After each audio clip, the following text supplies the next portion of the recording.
Thank you, Representative Gianquinta. The representative came to visit with me in Washington, D.C. To talk about all of you and the people of this beautiful state.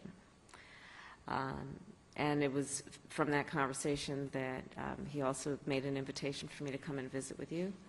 And so I'm here today to thank you, because the people at this table are not only local and state leaders, you are national leaders on the front lines of one of the most critical issues facing our country. I want to thank Representative Carson for joining me and flying in with me today, and for your leadership in Washington, D.C., representing the people of the state of Indiana.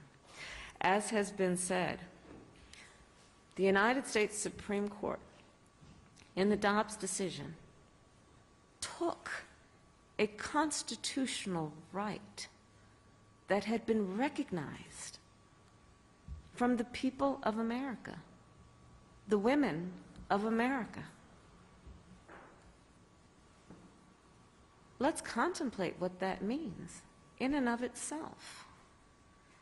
That in a land that was founded on the important principles of freedom and liberty, that such a thing would happen, and not without grave consequence.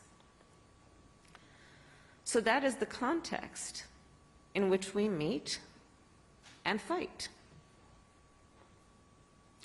This has created a healthcare crisis in America.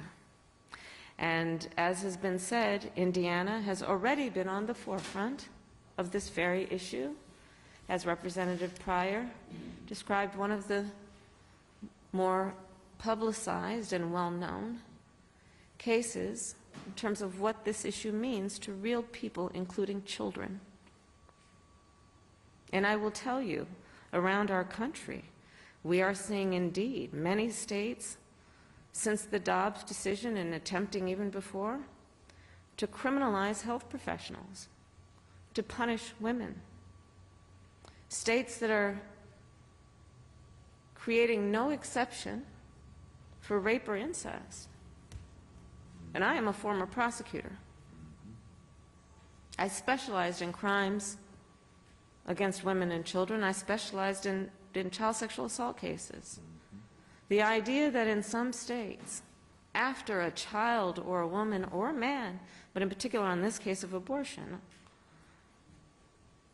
a woman or a child would have endured such an act of violence, and then to suggest that she would not have the autonomy and authority to make a decision about what happens to her body is outrageous.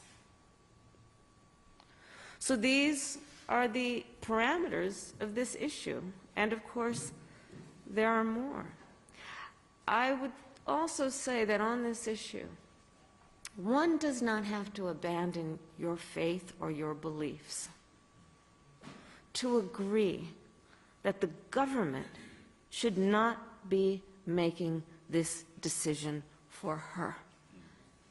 An individual should be able to choose based on their personal beliefs and the dictates of their faith, but the government should not be telling an individual what to do, especially as it relates to one of the most intimate and personal decisions a woman could make.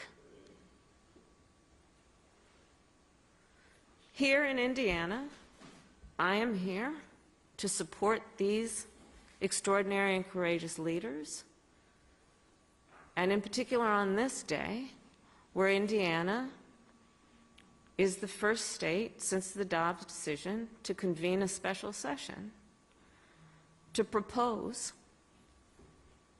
a law that includes, based on what is being proposed, what essentially will be a ban on abortion for women. Because do be clear, and maybe some people need to actually learn how a woman's body works.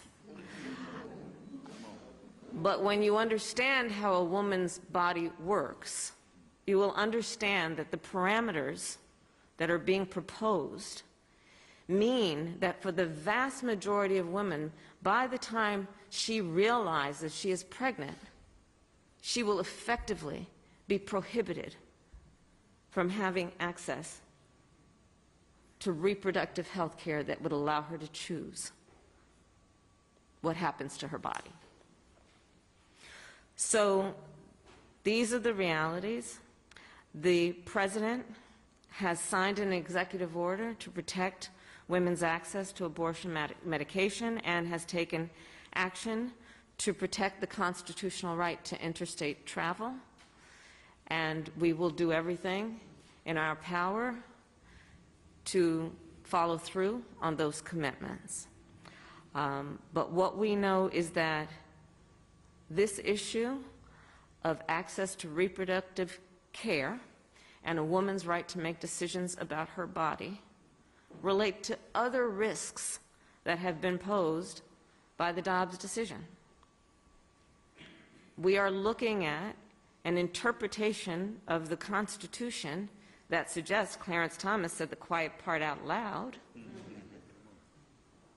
that this puts at risk an individual's right to make decisions about contraception, puts at risk the right to marry the person you love. So when we discuss this issue and when we contemplate what it means, understand that it could have a profound impact on just about everyone in our country who has any association or interest or concern about these various issues. So for all of those reasons, what these leaders at this table are doing right now to stand in defense of the women of this state is by extension to stand for the rights of women throughout our country. The President and I take seriously our work that is about protecting the health, the safety, and the well-being of the women of America, and that includes the women of Indiana. And that is why I'm here, and I look forward to our conversation, and I thank you all again for your leadership. Madam Vice President, do you support a public health emergency?